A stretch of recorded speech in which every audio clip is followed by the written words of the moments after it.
Assalamualaikum warahmatullahi wabarakatuh. Perkenalkan, kami dari kelompok 10 yang beranggotakan Ariana Amalia Anissa, saya sendiri, dan Devi Yusfika Dani. Di sini kami akan membahas mengenai pengolahan hasil tes.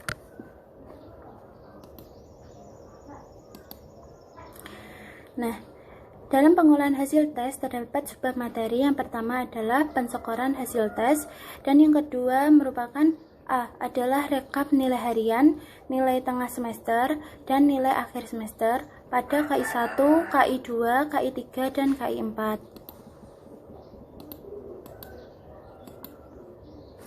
Nah, pada pengolahan hasil tes yang dimaksud adalah yang pertama, penskoran merupakan proses pengubahan jawaban instrumen ke dalam bentuk angka. Nah, angka-angka tersebut adalah bentuk nilai kuantitatif dari jawaban item instrumen.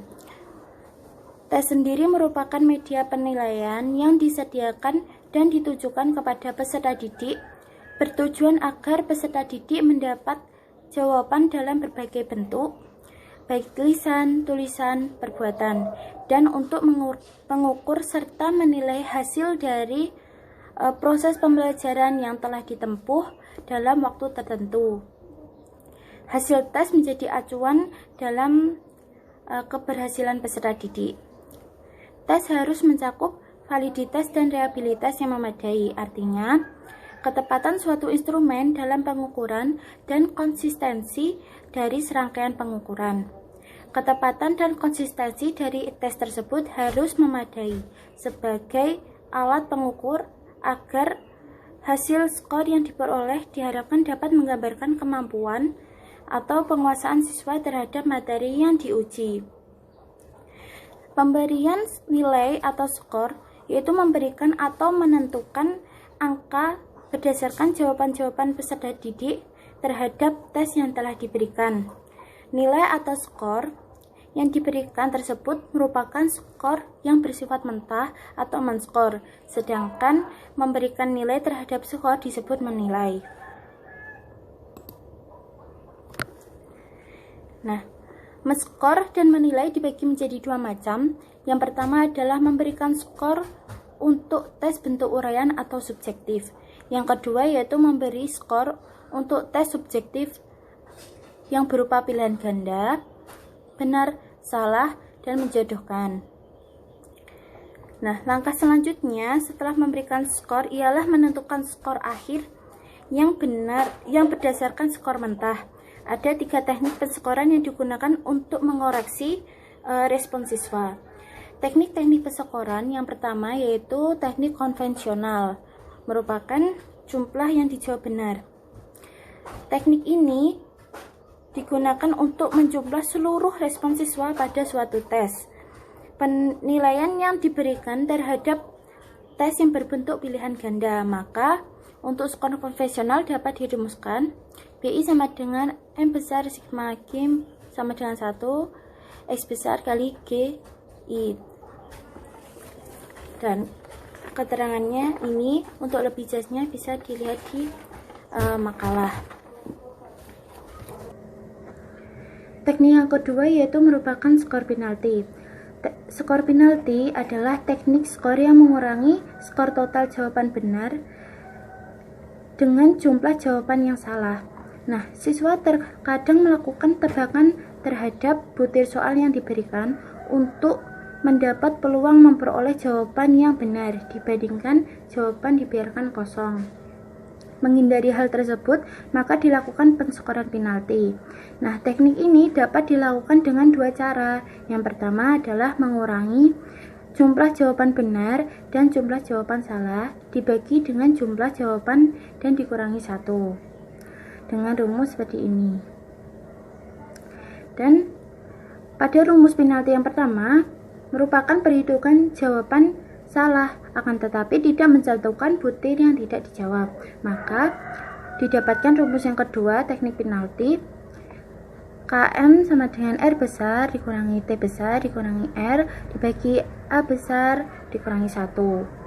Nah, rumus kedua ini mencantumkan butir yang tidak dijawab sehingga pengurangan skor total jawaban benar lebih besar. Selanjutnya yaitu teknik ketiga adalah skor kompensasi.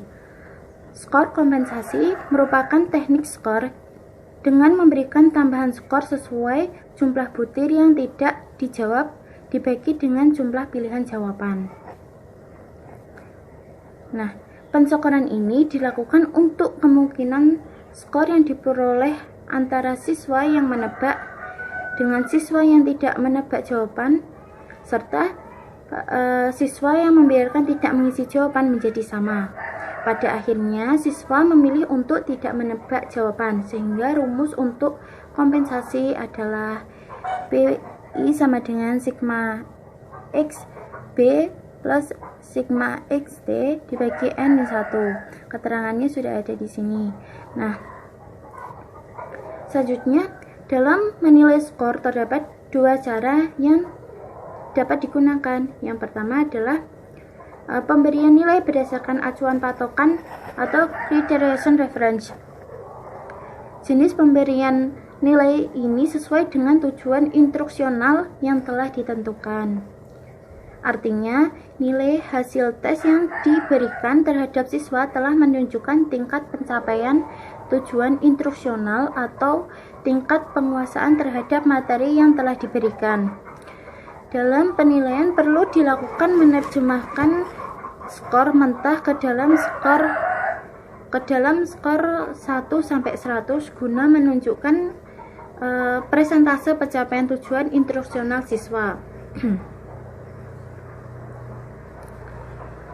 Nah, maka ditentukan dengan rumus NI sama dengan XI dibagi 40 kali 100.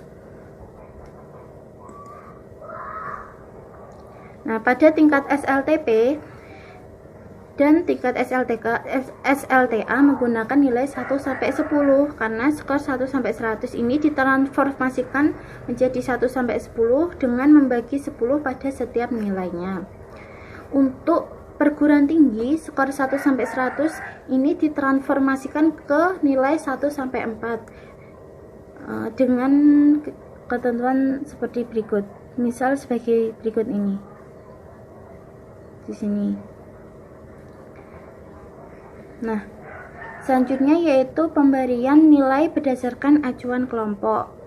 Jenis penilaian ini menggunakan kelompok sebagai kriteria.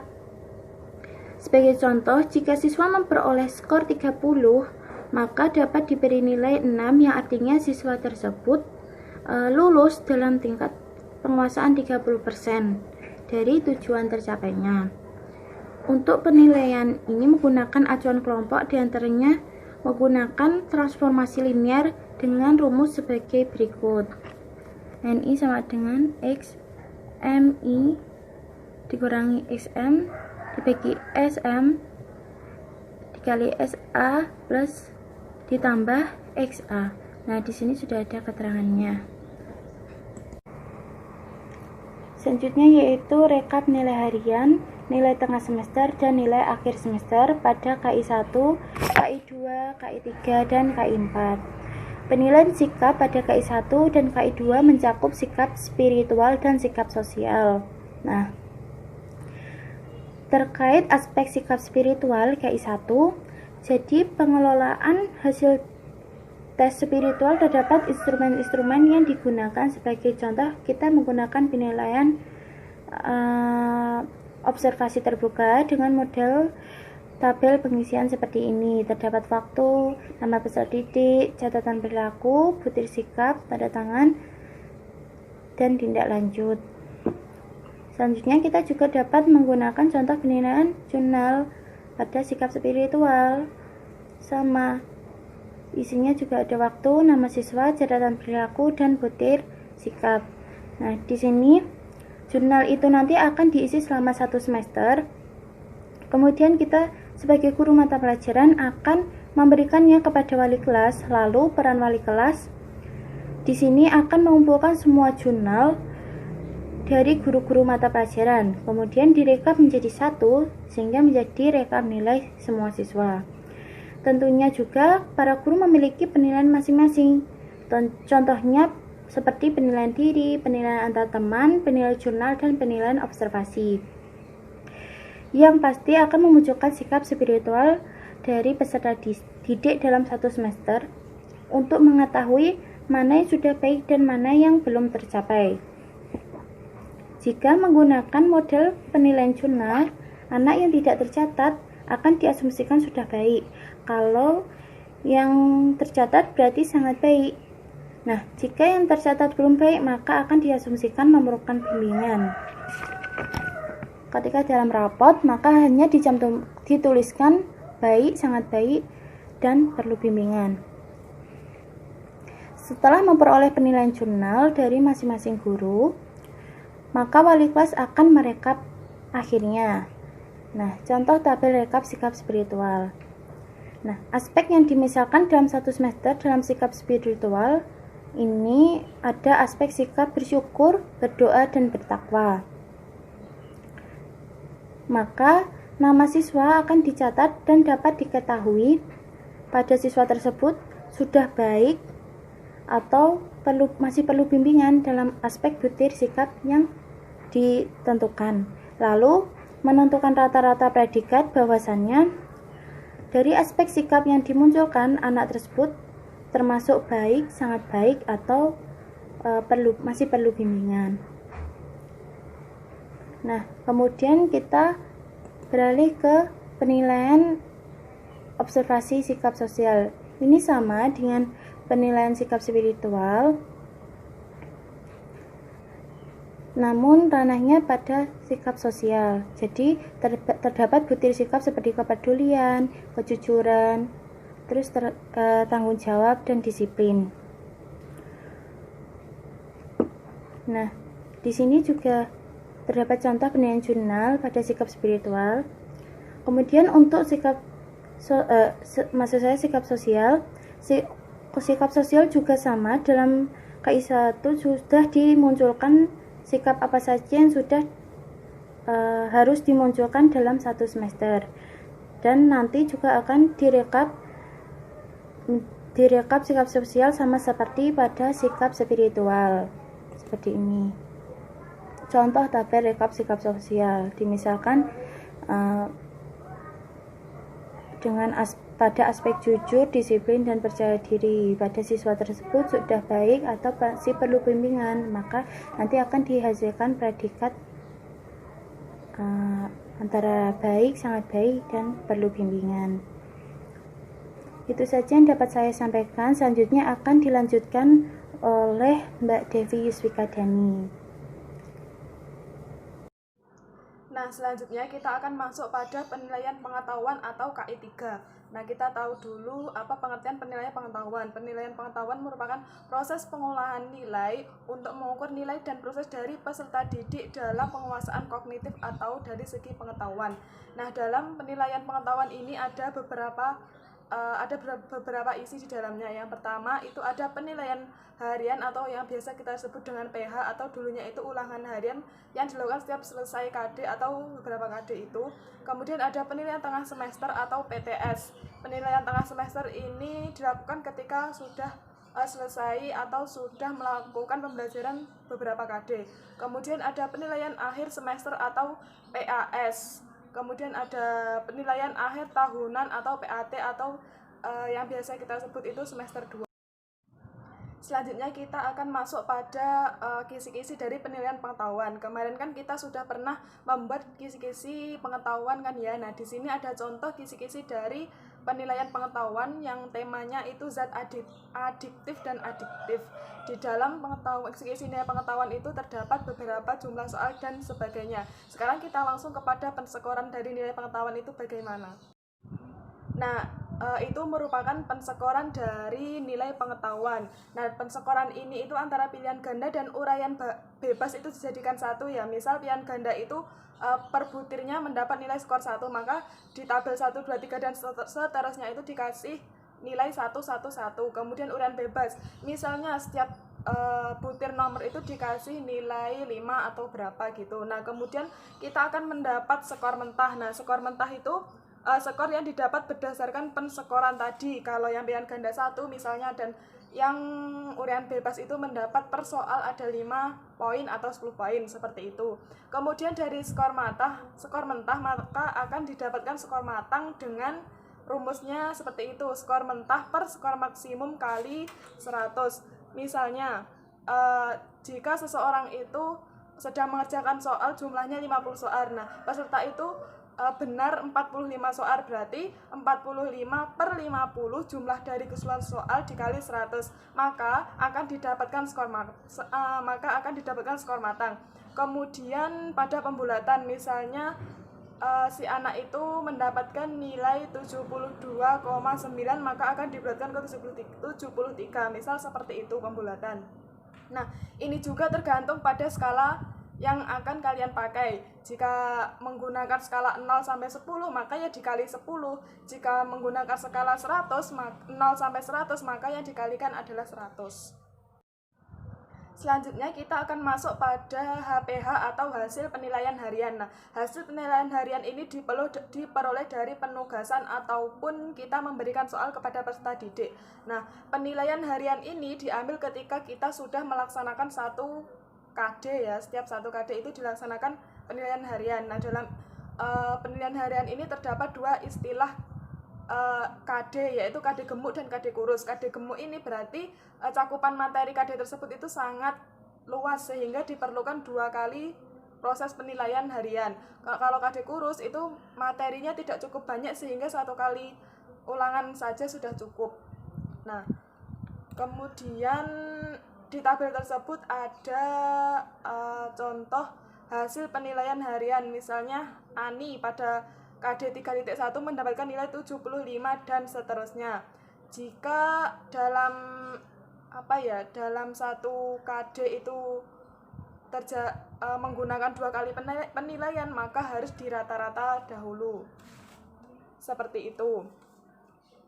Penilaian harian ini dalam menjadi ciri khas K13 itu per KD ya, untuk melihat anak itu tuntas atau tidaknya pada KD berapa. Jika tidak atau belum tuntas, maka yang diulang yang KD tersebut, seperti itu. Jika semua KD sudah dilaksanakan, maka seluruhnya akan dirata-rata, kemudian didapatkanlah nilai dari ulangan harian atau HPH. Nah, itu ya ketentuan dari penilaian harian. Yang pertama, dalam penilaian terdapat KD gemuk dan KD kurus yang seperti dijelaskan tadi. Jika KD gemuk artinya memiliki cakupan materi yang cukup luas dan dilaksanakan lebih dari 1 ulangan harian, maka untuk memperoleh nilainya harus dirata-rata terlebih dahulu. Kemudian yang kedua, untuk mendapatkan nilai HPH adalah jumlah nilai ulangan harian seluruh KD dalam 1 semester dibagi jumlah KD dalam 1 semester tersebut.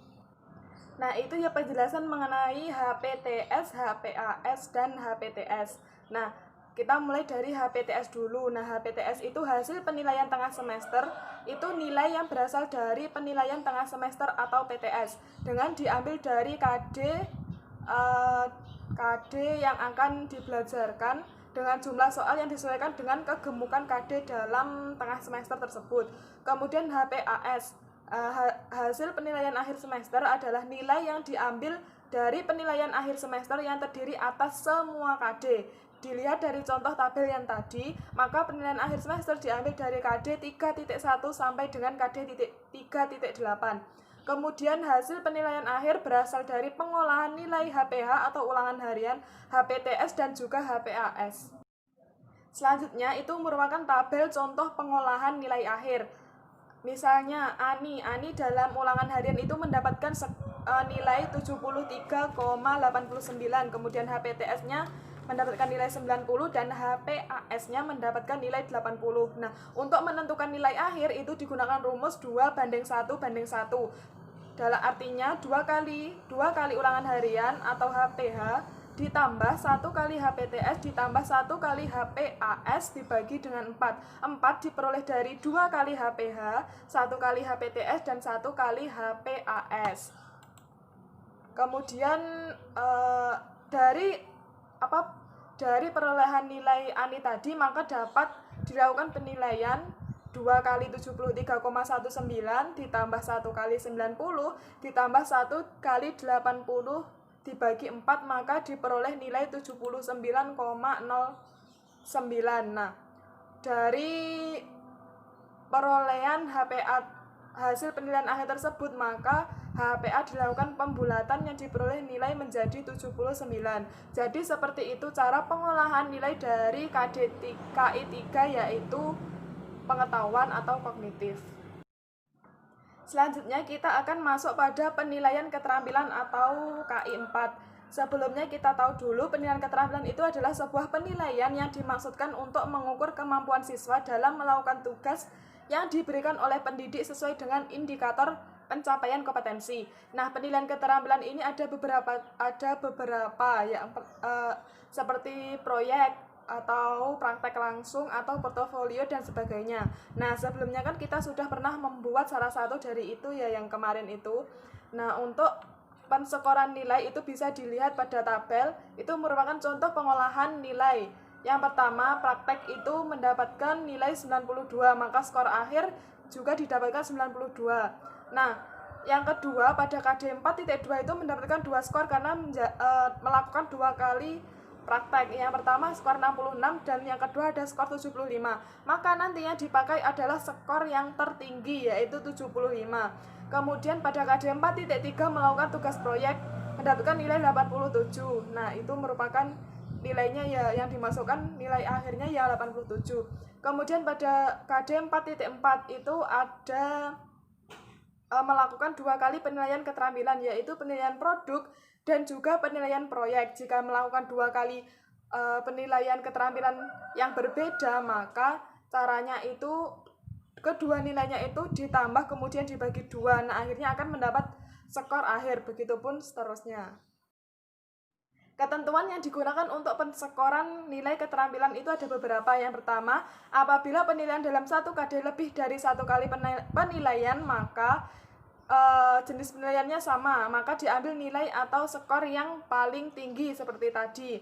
Ada 70 dan 75 dalam penilaian praktek, maka yang digunakan sebagai skor akhir adalah yang nilai 75. Kemudian yang kedua, skor atau nilai akhir KD didapat dari ketentuan di atas tadi. Kemudian untuk mendapatkan nilai akhir untuk rapot adalah rata-rata dari nilai seluruh KD atau jumlah skor seluruh KD dibagi sesuai jumlah KD dalam 1 semester. Jadi seperti itu untuk penilaian keterampilan atau KD 4. Nah, sekian presentasi dari kelompok kami mengenai pengolahan hasil tes. Apabila ada kurang lebihnya kami mohon maaf yang sebesar-besarnya. Billahi taufik wal hidayah wa ridho wal inayah. Assalamualaikum warahmatullahi wabarakatuh. Terima kasih.